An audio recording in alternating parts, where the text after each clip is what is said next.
I never thought I'd be the guy telling a story like this, but life has a way of throwing curveballs you never see coming. My name's Jake, and for the past decade, I made my living on the road. Trucking wasn't just a job to me, it was freedom. I grew up working in my uncle's repair shop, learning everything there was to know about engines, rigs, and long-haul life. Eventually, I got behind the wheel myself and never looked back. I won't say it was perfect, but it paid well, and I loved the solitude. My wife, Marcy, never liked it much, but she understood it came with the territory. At least, that's what I thought. We'd been married for 14 years. Had 2 daughters, Linda and Lauren, smart, strong girls who were my whole world. I did everything I could to provide for them. Built a home, saved up, even made what I thought was the best financial decision of my life, buying a plot of land that later turned into a thriving little settlement. It was supposed to be our future. But I guess Marcy had different plans. It started with little things. The way she stopped picking up my calls when I was on the road. The way she'd go quiet when I'd ask her what she'd been up to. And the biggest red flag? The 3rd floor of our house. Yeah, you read that right. We had a 2-story home. Or at least, I thought we did. Until one day, after a long-haul trip, I came home to find a brand new 3rd floor on top of my damn house. And that? That was just the beginning. After 16 days on the road, all I wanted was to park my rig, take a hot shower, and spend some time with my daughters. I wasn't expecting a grand welcome. Marcy never was the type to run out the door and greet me, but I at least figured she'd acknowledge I was home. Pulling into the driveway, something felt off. For one, there was a truck parked right in front of my garage. Not mine. Not Marcy's. It was a newer model, sleek, definitely not cheap. My first thought was maybe one of her friends had stopped by, but something about it set off alarm bells. Then I looked up at the house. And there it was. A 3rd floor. Now, I know that sounds crazy, but you have to understand, I left a 2-story house. I came home to a 3-story one. At first, I thought maybe I was just exhausted from the road, that my brain was playing tricks on me. But no, it was real. There were new windows. A whole extra level. The roof had been altered. And somehow, I had never been told a damn thing about it. I put the truck in park and just sat there, gripping the wheel. My heart was pounding. The logical part of my brain was scrambling for an explanation. Maybe she'd done renovations while I was gone. But that didn't make sense. Building a whole extra floor in just over 2 weeks. Without telling me. That wasn't just suspicious, it was damn near impossible. I stepped out of the truck, my boots crunching against the gravel. The house was quiet. Too quiet.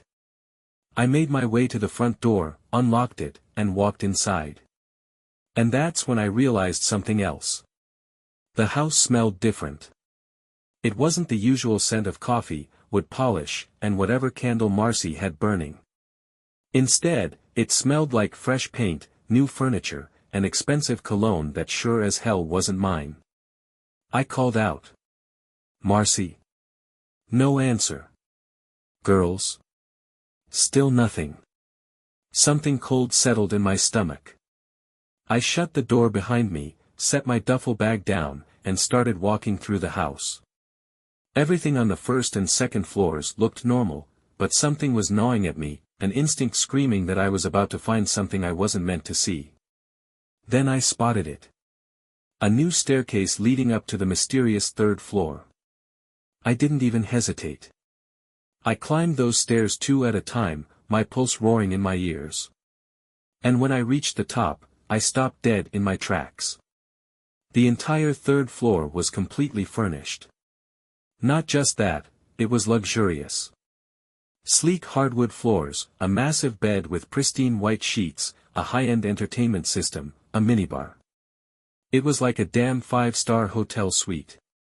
And then I saw the suitcase.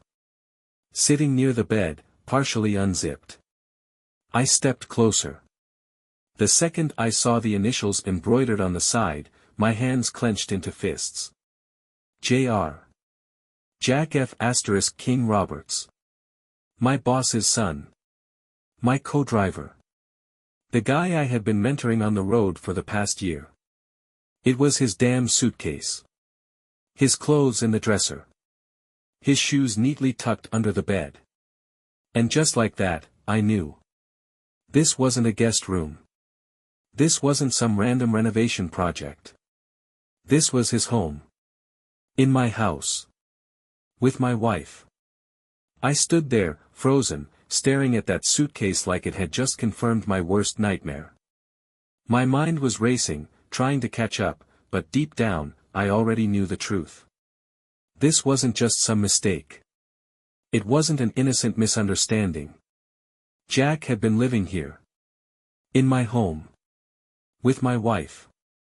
I took a slow, deep breath, trying to keep my emotions in check. I needed to know exactly what I was dealing with before I confronted anyone.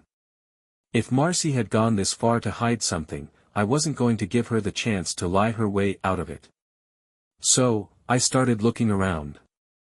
The first thing I checked was the closet. Sure enough, there were his clothes neatly hung up, taking up half the space. Expensive button-down shirts, tailored jackets, even a pair of shoes I recognized because I'd seen Jack wear them on the road.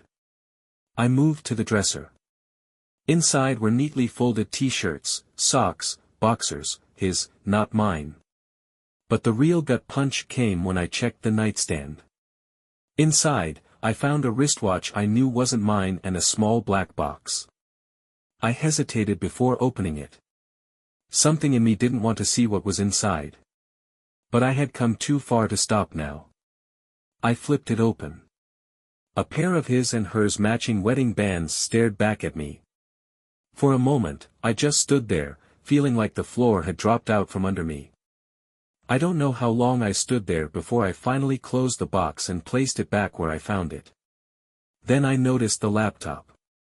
It was sitting on the desk in the corner, still open. I moved closer and tapped the trackpad. The screen lit up, and what I saw next knocked the air right out of my lungs. A folder. Labeled with my wife's name. And inside it? Video files. My hand was shaking as I clicked the first one. And that was when the last piece of my heart shattered. There she was. Marcy. With him. I barely made it through the first few seconds before I slammed the laptop shut and stepped back, my whole body trembling. There was no talking my way out of this, no way to convince myself I had misread the situation. She hadn't just been unfaithful.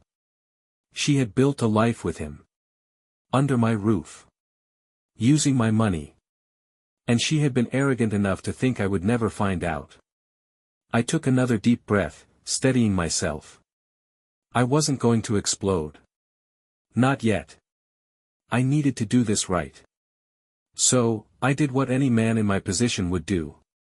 I took my phone out, snapped every piece of evidence I could find, screenshots, photos of the room, the suitcase, the wedding bands, even the renovation paperwork I found in the desk drawer that had his name on it. Then, with a cold, steady calm I didn't even know I had in me, I walked downstairs, sat in my truck, and started planning exactly how I was going to handle this. Because one thing was certain. Marcy had no idea what was coming next. I sat in my truck for a long time, gripping the steering wheel so tightly my knuckles turned white. My heart was pounding, my mind racing. I had seen everything I needed to see, there was no way to explain it away. No room for doubt. Marcy had betrayed me. And Jack, a man I had trained, mentored, and trusted, had been living in my house, sleeping in my bed, and wearing a wedding band that wasn't his to wear. The worst part? My daughters had been here the whole time. Had they known? Had they been forced to keep this secret? I didn't want to believe Marcy would put them in that position, but after what I had just seen, I realized I didn't know her at all. I needed a plan. An airtight plan. Storming in and screaming wouldn't do me any good. I wanted the upper hand, wanted to make sure there was no way for her to twist the story. I had the evidence, but I needed to think long-term. I opened my phone and started making calls. First, my lawyer. I left a message telling him it was urgent. Then, my father-in-law, Bill. He and his wife, Betty, had always been good to me, and something told me they didn't know what was happening under their own daughter's roof. If they did, well, I was about to find out. Finally, I texted my daughters. Hey, girls. Where are you? Lauren answered first. Lauren, at Grandpa and Grandma's. Mom said you wouldn't be home for another week. There it was. The lie. Marcy had told them I was still on the road. Probably so she wouldn't have to explain why some other man's truck was in the driveway. I exhaled slowly, my grip loosening on the wheel. If my daughters were at Bill and Betty's, that meant they weren't here to witness what was about to happen. That was the one relief in this whole mess. I glanced back at the house, its new third floor standing like a monument to my wife's betrayal. Jack's truck was still parked out front. I wasn't going to wait for my lawyer to call back. It was time to go inside and face the woman who had torn our family apart. I walked back up the steps and let myself in, my own house now feeling like a stranger's. The smell of fresh paint and expensive cologne hit me again, but this time, it fueled me instead of unsettling me. I heard movement upstairs. A muffled laugh. Then footsteps. A moment later, Marcy appeared at the top of the staircase, looking down at me with wide eyes. Jake. Her voice was startled, her hands gripping the railing. What are you doing home? I thought. She cut herself off, and I saw it in real time. The panic. The gears turning in her head as she realized she had no excuse prepared for this moment. I didn't say a word. I just stared up at her, my face blank, my body calm. Then, behind her, I saw him. Jack. Stepping out of the bedroom, our bedroom, wearing nothing but a pair of sweatpants and a confused look on his face. And just like that, the last shred of restraint I had nearly snapped. But I held it together. Instead of shouting, instead of throwing punches, I reached into my pocket, pulled out my phone, and pressed play on the video I had recorded upstairs. Marcy's face drained of color as her own voice filled the silence. Jack went stiff beside her, his face contorting as he realized what was happening. And me? I just stood there, watching them. Watching her. Letting the weight of the evidence crash down before I said the one thing I knew she wasn't expecting. I already called my lawyer. Marcy's mouth opened and closed, but no words came out. Her face was pale, her hands gripping the railing like it was the only thing holding her upright. Jack took a step forward, but I shot him a look that stopped him cold. He knew better than to say a word. You lied to me. My voice was steady, almost too calm. You built a whole life with him. In my house. With my money. Marcy swallowed hard. Jake, I can explain. No, I cut her off. You can't. I held up my phone. I have everything. The room. The bank statements. The videos. Her eyes darted to the phone, panic flashing across her face. Jack finally found his voice. Man, listen, this. Shut up. It wasn't a yell. It was quiet. Final. And it was enough to make him close his mouth. I turned back to Marcy. I already called my lawyer. You're going to pack a bag and go. I don't care where. But you're done here. Tears welled in her eyes. Jake, please. No more lies, I said, my voice like steel. No more excuses. And for the first time, she knew she had lost. Marcy stood there, frozen, her lips trembling as if she was still searching for some last-minute excuse, some way to twist the situation. But she saw it in my face, I was done. Jack shifted uncomfortably beside her. Look, man, I get that this is bad, but maybe we can. I turned to him so fast he took a step back. You don't get to talk, I said, my voice low and controlled. You don't get to explain. You don't get anything from me. I turned back to Marcy. You're leaving. Now. Her breath hitched. But the girls. They're with your parents, I interrupted. And I already told them. The panic in her eyes deepened. She knew that meant she had lost more than just me. Marcy's shoulders sagged, and for the first time, she didn't fight. She just nodded. I'll pack a bag. She disappeared into the bedroom, our bedroom, while Jack stood there, awkward and useless. I ignored him. Minutes later, Marcy came downstairs with a suitcase.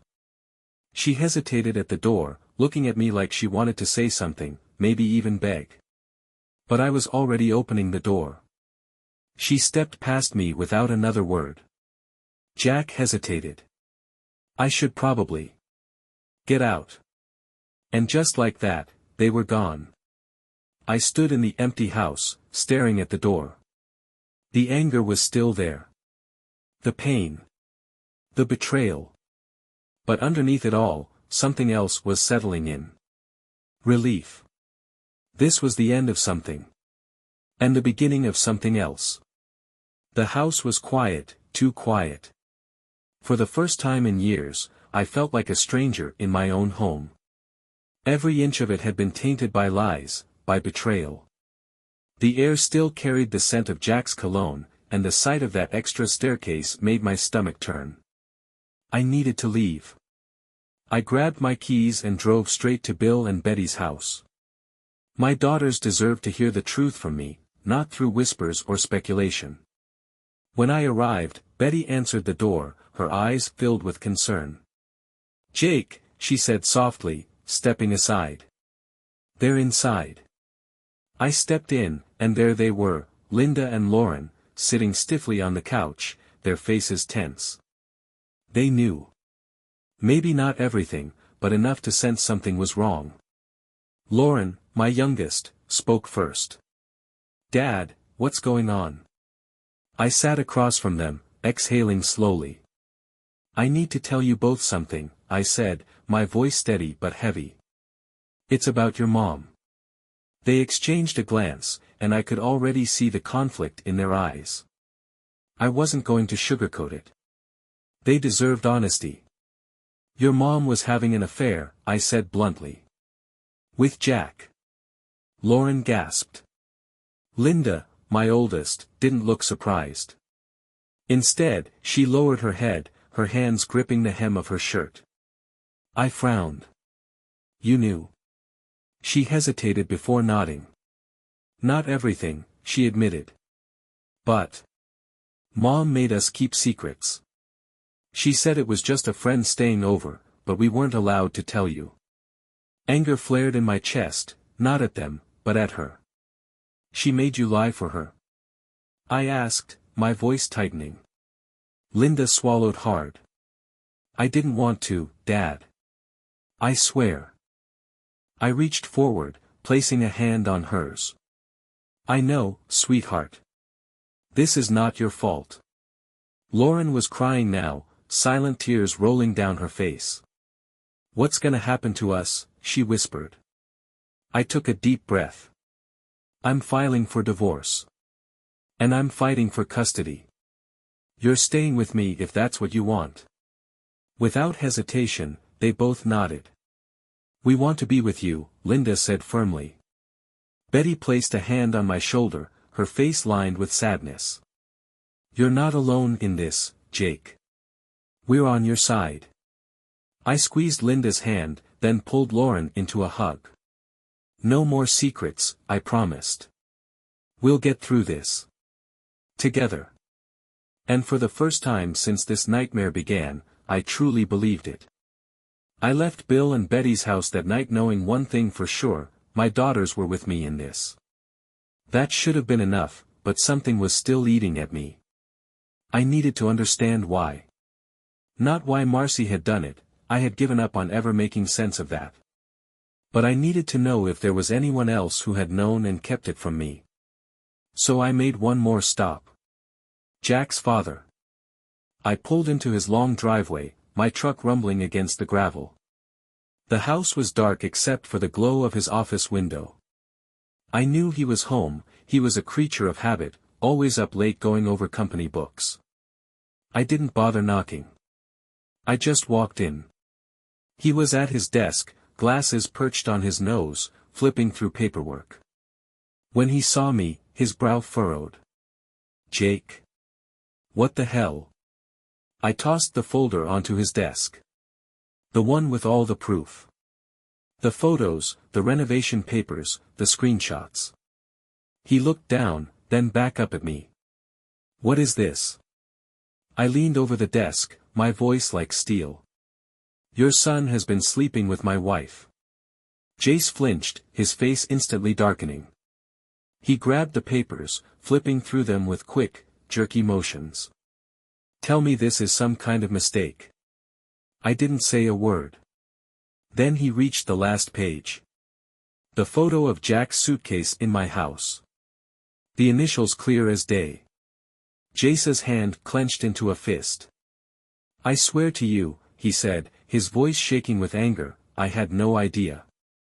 And looking at him, I believed him. Jace was many things, but a liar wasn't one of them. Then, suddenly, he slammed his fist against the desk, sending papers flying. That ungrateful little, he stood so fast his chair tipped over. He had everything. And this is what he does? To you. I took a step back. So you're saying you didn't help him? You didn't give him money for the house?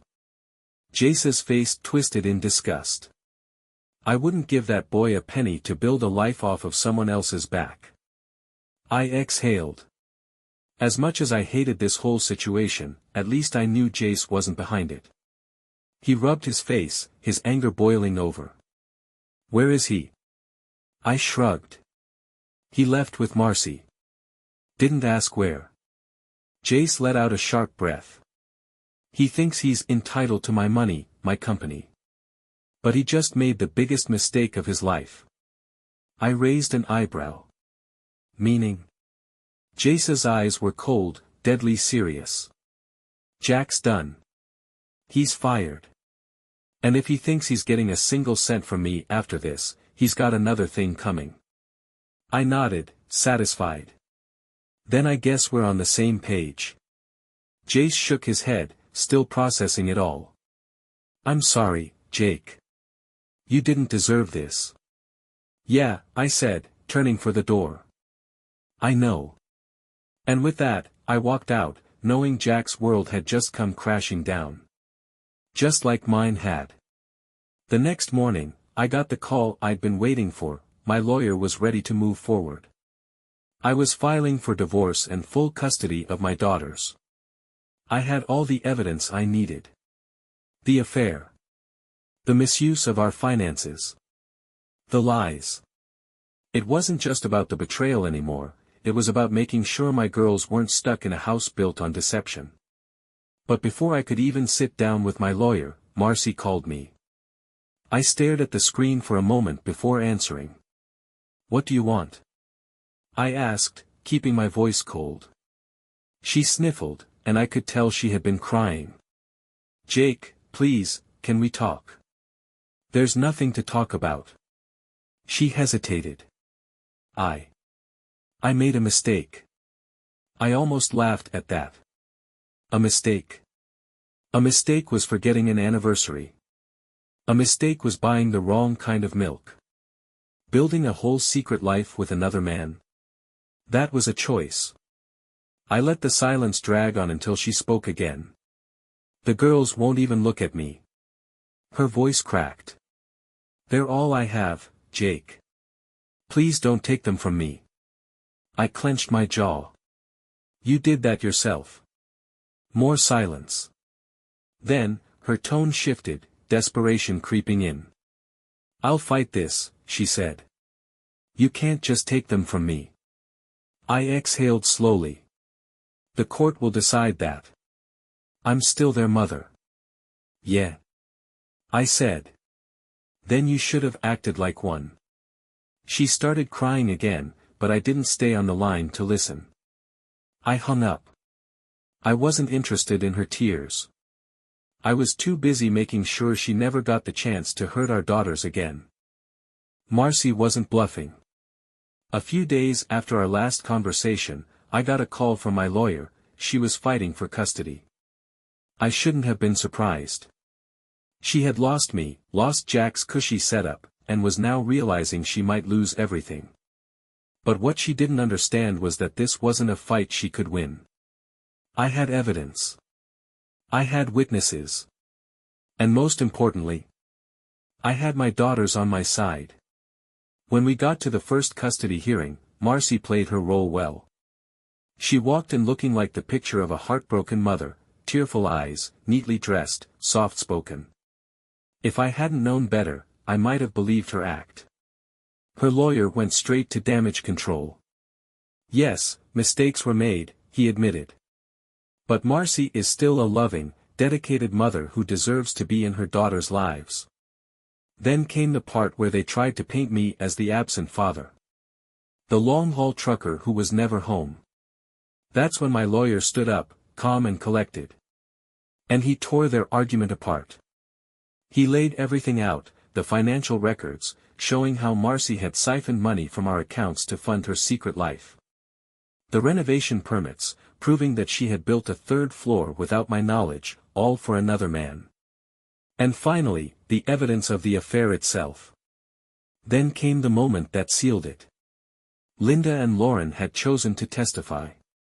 When they sat before the judge and spoke about how their mother had lied to them, forced them to keep secrets, and put them in the middle of her deception, I saw Marcy shrink in her seat. The judge listened carefully. Then he looked at Marcy. "Mrs. Walker," he said, his tone firm, "your actions show a clear pattern of dishonesty and recklessness. Until further review, full custody is granted to Mr. Walker." Marcy gasped. Her lawyer tried to argue, but the judge had made up his mind. The gavel came down. I had won. As I stood up, I glanced at Marcy. She was staring at me, furious, but behind that anger, I saw something else. Defeat. She had lost. And this time, there was no coming back from it. Marcy didn't take the court's decision well. The moment we stepped out of that courtroom, she stormed up to me, eyes blazing. "You did this," she hissed, her voice trembling. "You turned them against me." I shook my head, my voice steady. "No, Marcy. You did." She opened her mouth to argue, but Linda and Lauren walked past her without so much as a glance. That hit her harder than anything I could have said. Bill and Betty were waiting outside, and when they saw their daughter's face, they didn't rush to comfort her. They just looked at her, disappointed, exhausted. "You need help, Marcy," Betty finally said. For a second, I thought Marcy might lash out. But instead, she let out a shaky breath and walked away without another word. I wanted to believe that was the end of it. But then, a week later, my lawyer called. "She's challenging the ruling," he said. "She's trying to dig up anything that could be used against you." I wasn't worried. There was nothing for her to find. No secret vices, no skeletons in my closet. But the fact that she was still fighting, still refusing to take responsibility, told me one thing. Marcy had nothing left, except her pride. And she was willing to lose everything just to prove a point. She wasn't finished. But neither was I. Marcy's appeal wasn't just a desperate move, it was a last stand. She was grasping at straws, trying to prove that I was somehow unfit to have full custody. But there was one problem, she had nothing on me. So, she did what desperate people do, she lied. She claimed I had been emotionally neglectful. That my job kept me away too often. That I had created an unstable environment for our daughters. But what she didn't count on. Her own family turning against her. Bill and Betty testified against her. They told the court how she had lied to them for months, how she had forced Linda and Lauren to keep secrets, and how they themselves believed the girls were better off with me. Then came the moment that shattered everything. My lawyer presented new evidence, bank records Marcy had tried to hide. She hadn't just spent our money on her affair. She had drained a separate account meant for our daughter's college savings. When the judge saw the records, his face hardened. "Mrs. Walker," he said, his tone sharp, "your actions show a disregard for your children's well-being, both emotionally and financially. Your appeal is denied." Marcy's breath hitched. Just like that, she had lost everything. Her marriage. Her kids. Even the respect of her own parents. She looked at me then, really looked at me, as if finally realizing this was over. There was no saving face. No coming back from this. For the first time, I saw regret in her eyes. But it was too late. The judge finalized the ruling. The girls were mine. And Marcy? She was left with nothing. With the custody battle finally over, I thought I could start rebuilding. I had my daughters, my home, and the truth on my side. But then, something happened that knocked the air right out of my lungs. A letter arrived in the mail. Not from Marcy, not from a lawyer, from the court. It was a court-ordered paternity test. At first, I thought it was a mistake. Then I read further. Marcy had challenged the custody ruling again, but this time, on the grounds that I might not even be the biological father of my daughters.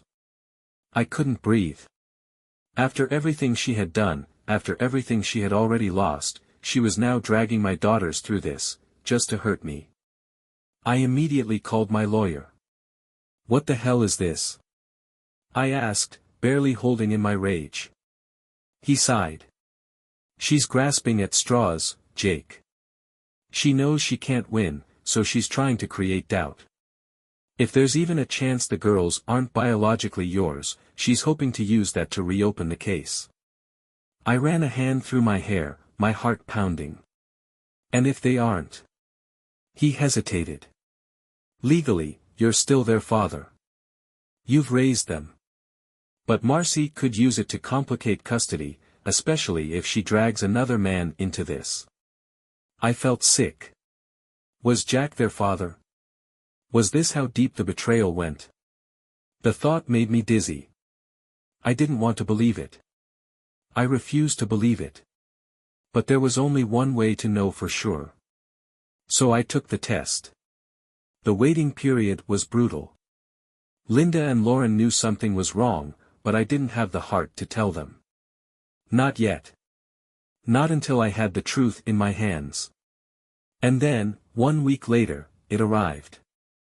I sat at my kitchen table, staring at the envelope.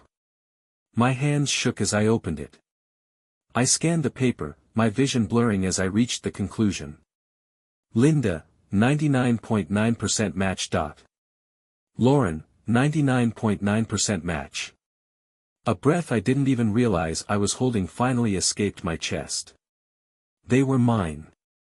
I had spent a week bracing for the worst, preparing myself for the possibility that Marcy's betrayal ran even deeper than I thought. But this? This was the final proof that despite all her lies, all her manipulations, she hadn't taken this from me. I was their father. And no one, not Marcy, not Jack, not a single court in the world, could take that away from me. But that left one question: why had she done this? Why had she tried to make me doubt my own daughters? And then it hit me. She never really believed they weren't mine. She had just wanted to hurt me one last time. It was her final act of control. One last desperate attempt to break me. But she had failed. And now, I was finally free. Even though I had won the custody battle, even though the paternity test confirmed my daughters were mine, I knew there was still one thing left to do. I had to face Marcy one last time. Not because I wanted closure, I didn't need it. But because after what she had done, after trying to make me doubt my own children, she needed to hear exactly what she had become. So, I called her. She picked up on the second ring. Jake. Her voice was cautious, unsure. We need to talk. She hesitated. Is this about? You know what this is about, I cut in. I'll be at Bill and Betty's in 10 minutes. Then I hung up. I pulled into the driveway, and there she was, standing on the porch. She looked different, tired, worn down. Like she had aged years in just a few weeks. She didn't say anything as I walked up the steps, just folded her arms, bracing for whatever was coming. I didn't waste time. You tried to take my daughters from me, I said, my voice steady. And when that failed, you tried to make me believe they weren't mine. Why? She exhaled sharply, looking away. I wasn't thinking straight, Jake. I was angry. I was desperate. No, I said. You were cruel. Her eyes snapped back to mine. You humiliated me, she said bitterly. You made sure everyone knew what I did. You turned my parents, my daughters, everyone against me. I let out a short, humorless laugh. No, Marcy. You did that. All I did was show people the truth. She swallowed hard, but I wasn't finished. I spent 14 years loving you. Trusting you. Building a life with you. And you burned it all down for Jack. Her face twisted in frustration. It wasn't about Jack, she snapped. It was about me. About feeling wanted again. Feeling like I had something that was just mine. I stared at her, trying to process what she had just said. She didn't regret betraying me. She regretted getting caught. I shook my head slowly. You lost everything, Marcy. And you have no one to blame but yourself. Her shoulders sagged, her anger fading into something that almost looked like regret. But it was too late for that. I don't hate you, I said, my voice quiet. I feel sorry for you. Because you had a family that loved you. Parents who supported you. Daughters who adored you. And you threw it all away. She blinked rapidly, looking down at the porch. Goodbye, Marcy. I turned and walked away, leaving her standing there, alone. She didn't call out for me. She didn't try to stop me. And that was the moment I knew, this was truly over. 5 years have passed since that final conversation with Marcy. In that time, everything changed. The settlement I had built from nothing. It thrived. What started as a small piece of land turned into a growing community, my community. The gas station and general store became the heart of our little town, a place where people gathered, worked, and supported each other. And my daughters? They flourished. Linda is in college now, studying business. She wants to help run the store one day, maybe even expand it. Lauren is finishing high school and already talking about her future, one that has nothing to do with the wreckage Marcy left behind. They don't ask about their mother much. Last I heard, Marcy moved to another state, struggling to find her footing. She never fought for more visitation, never tried to fix what she broke. Maybe she knew it was pointless. Maybe she just didn't care enough to try. Either way, we moved on without her. And then, there's Maureen. She had been there from the start, Marcy's sister, the one person who never made excuses for what had happened. At first, she was just a friend, someone who understood the pain I had been through. But somewhere along the way, things changed. She had always been there for my daughters, helping them heal in ways I couldn't. And as time passed, I realized she was helping me heal too. One night, sitting on the porch, watching the sun go down over the land I built, she looked at me and said, "I've loved you for years, Jake. Even before Marcy. I just never thought I'd have the chance to tell you." I didn't know what to say at first. But I knew how I felt.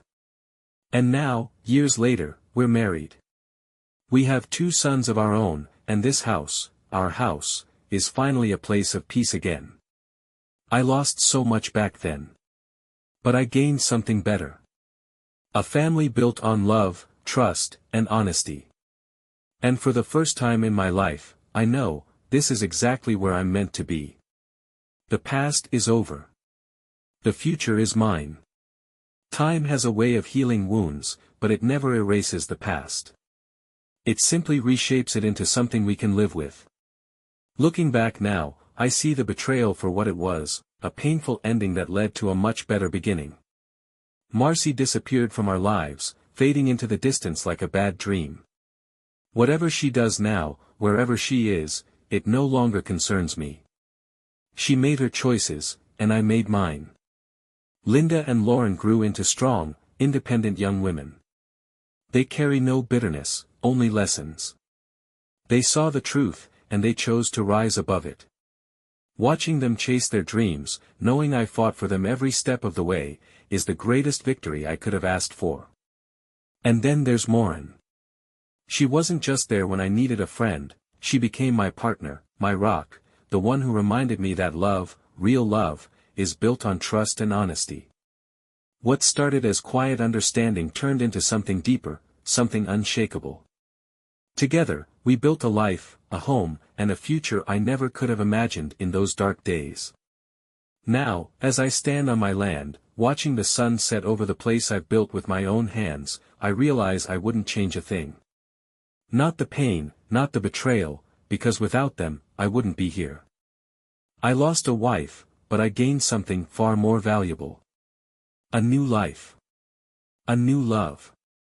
And a future worth fighting for.